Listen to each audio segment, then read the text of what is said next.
ঠিক কিনা যুবকেরা বল? আর মাথায় রাখবেন, বেপর্দায় চলবেন, জিন্সের প্যান্ট পরবেন, টাইট ফিটিং শার্ট পরবেন, কপালে গাঁজাখোর ছাড়া ভালো চরিত্রবান যুবক আপনার জুটবে না। दिन शेषे आप जैसा होगे आपका हस्बैंड भी वैसा ही होगा, जैसा तुम तुम्हारा बीवी भी वैसा ही होगा। ठीक আছে যুবক ভাইরা, প্রত্যেকটা মা বোনকে বলবো আপনারা সকলে পর্দা মেইনটেইন করে চলুন, আল্লাহ তৌফিক দান করুন, পড়া আমিন। তবে পর্দা করলেই আসলে পর্দাশীল হওয়া যায় না, বোরকা পরলেই কনফার্ম জান্নাতি হওয়া যায় না। আজকালকার অনেক মেয়েরা বোরকা পরে, হিজাব পরে, নিকাব পরে, মাথায় সব ঠিকঠাক, ওই বোরকা পরে গানের সঙ্গে টিকটক করে আর নাচ গান করে ভিডিও বানায়। তো বোনেরা আমার, হিজাব পড়লেই হয় না, হিজাবের মান রাখতে হয়। আল্লাহ প্রত্যেকটা মা বোনকে হিজাবের মান রাখার তৌফিক দান করুক, আমিন। এবং প্রত্যেকটা মা বোনকে আল্লাহ তাআলা খাদিজার চরিত্রে চরিত্রবান হওয়ার তৌফিক দান করুক, সকলের পড়া আমিন। তো আমরা এখন তিনটে তাকবীর দিব, তিনটা কি কথা বলো রে প্লিজ, কোনো কথা হবে না। তিনটা তাকবীর দিয়ে আমরা আমাদের ওয়াজ শুরু করব। প্রথম তাকবীর দিব যারা বিবাহিত তারা, দেখব যে কারা বেশি পাওয়ারফুল আজকের রংপুরের মাহফিলে। হ্যাঁ আমি দিচ্ছি, থাক, অত জোশ লাগবে না, আমি দিব, আপনি দিলেই হবে। আচ্ছা এবার বিবাহিতরা তাকবীর দেন দেখি, লিল্লাহি তাকবীর। পারফরমেন্স খুবই খারাপ, খুবই খারাপ। আচ্ছা it's time for single people. সবাই রেডি? সিঙ্গেলরা আমি যেমনে কাশি দিই এমনি একটা কাশি দাও। হ্যাঁ এই তো গলা ক্লিয়ার হয়ে গেছে, এবার তাকবীর দাও, লিল্লাহি তাকবীর। ওরে আল্লাহ, বিবাহিতরা 90% নাম্বার পেয়ে ফেল করেছে। আল্লাহ যারা এত সুন্দর তাকবীর দিল, এরা এটাই বুঝিয়েছে এরা তাকবীরের অর্থ হচ্ছে তাকবীর নয়, এদের যে গলার জোর এটার অর্থ হচ্ছে এবারের সংগ্রাম বিয়ে করার সংগ্রাম। আল্লাহ প্রত্যেকটা যুবককে দিনদার বউ দিয়ে দিক, পড়া আমিন। এবার আমরা সবাই মিলে তাকবীর দিব, তারপরে আমরা আমাদের তাফসীর শুরু করব। এবার সবাই মিলে তাকবীর দিব, হ্যাঁ সবাই মিলে। Let's make the performance together, everyone please. লিল্লাহি তাকবীর। আমাদের হাত কোথায়? লিল্লাহি তাকবীর। আল কোরআনের আলো, আল হাদিসের আলো, কোরআন হাদিস যেখানে, আলেম ওলামা যেখানে, রংপুরবাসী যেখানে, জোরে বলেন আমিন। আজকে আমরা ইনশাআল্লাহ today we will talk about the sabr, we will talk about the patience. আজকে আমাদের আলোচনার সেন্ট্রাল থিম বা সাবজেক্ট ম্যাটারটা হচ্ছে ধৈর্য, সবর, পেশেন্স। জীবনে যে ধৈর্যশীল হতে পারে নাই সে তার জীবনে সফল হতে পারে নাই, ঠিক কিনা যুবকেরা বলো? If you wanna get the ultimate success in your life, then you must have to be patient. যদি আপনি আপনার জীবনে সফল হতে চান, ধৈর্যশীল হওয়ার দরকারটা যুবক ভাইরা আছে না নাই? ভাইরে কিছু হয়নি এরকম চিল্লান কেন?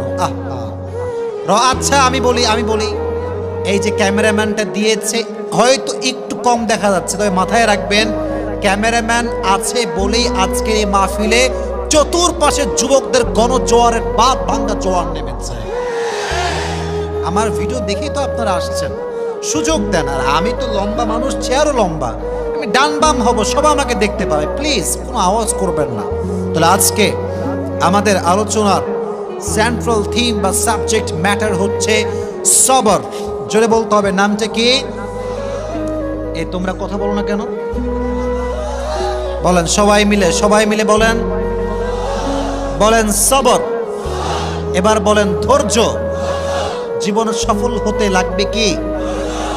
বলবেন হুজুর এটা তো খুবই কমন ওয়ার্ড, সবর তো খুবই একটা ফেমাস শব্দ, সবাই জানে সবর করতে হবে, বাট সবরের একটা লেভেল আছে। কেমনে সবর করবেন? সাহাবা একরাম কেমন করে সবর করেছেন, নবীজির স্ত্রীরা কেমন করে ধৈর্য ধারণ করেছেন, নবীরা কেমন করে সবর ধারণ করেছেন, কোরআন থেকে জানা দরকারটা যুবক ভাইরা আছে না নাই? আছে না নাই? ধৈর্য হচ্ছে এমন একটা যন্ত্র যা কখনো ব্যর্থ হয় না, এমন একটা তীর যা কখনো লক্ষ্য ভ্রষ্ট হয় না।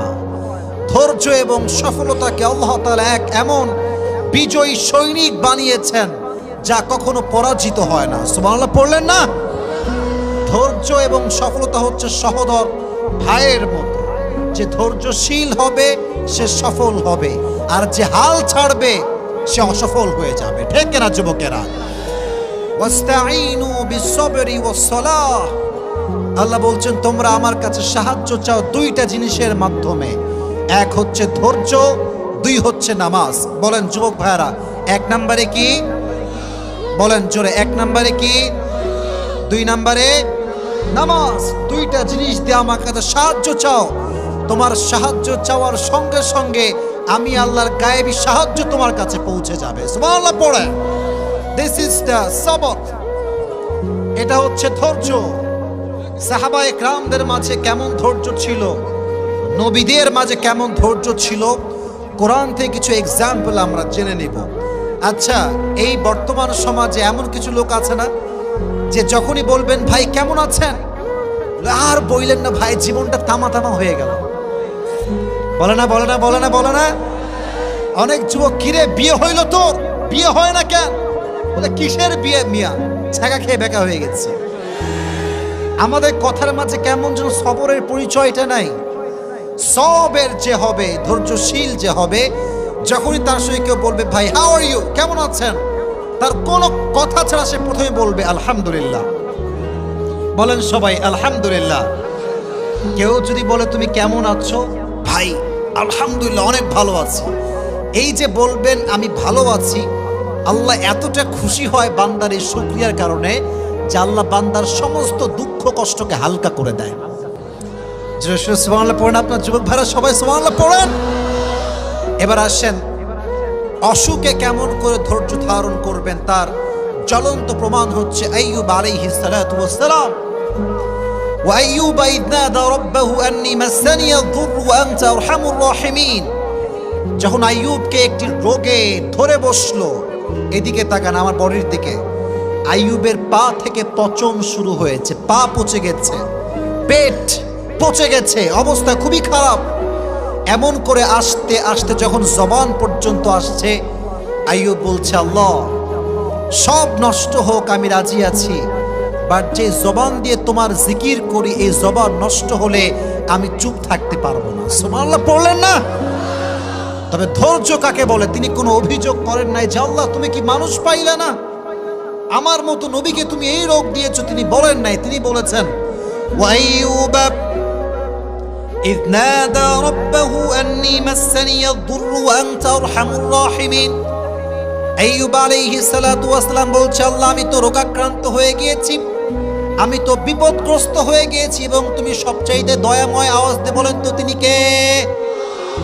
কথার ধরন দেখেন যে আল্লাহ আমি তো বিপদগ্রস্ত আর তুমি তো দয়াময়। এর অর্থ হচ্ছে আল্লাহ তোমার মতো দয়াময় সত্তা আমার মতো বান্দায় কষ্টে রাখতে পারে না। সুবহানাল্লাহ পড়লেন না? ফাস্তাজাবনা লাহু ফাকাশাফনা মা বিহি মিন দুররি ওয়া আতাইনাহু আহলা ওয়া মিথলাহুম মাআহুম রাহমাতাম মিন ইনদিনা ওয়া যিকরা লিল আবিদিন। আইয়ুব আলাইহিস সালাতু ওয়াস সালাম দোয়া করার সঙ্গে সঙ্গে আল্লাহ তাকে পরিপূর্ণ শিফায়ে আজরা কামেলা দান করলেন। অতএব অসুখ আসলে ধৈর্যহীন হবেন না, দোয়া করবেন একজনের কাছে। আওয়াজ দিয়ে বলেন তো তিনি কে? এবার আসেন, হাদিস শুরু করছি, কিন্তু আমার মনোযোগ আছে, আপনাদের থাকতে হবে। আমি আমার মানি ব্যাগটা একটু বের করছি, রংপুরে আসছি, আজকে পুরস্কার না দিয়ে গেলে আজকের মাহফিলটা আমাদের জমবে না। ঠিক কিনা যুবকেরা বলো? টাকা পয়সা একটু আগে বিকাশ থেকে তুলছি, নগদ টাকা পকেটে রাখা আছে, ঠিক আছে?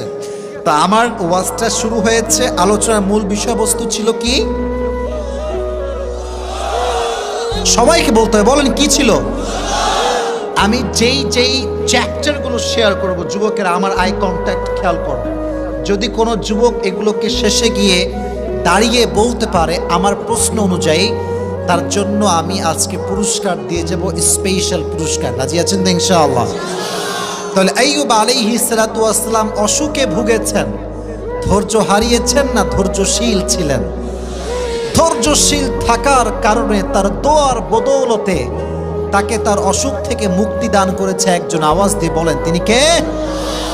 এবার যুবকেরা সবাই বলেন তো আমার প্রিয় নবীর প্রথম যিনি স্ত্রী ছিলেন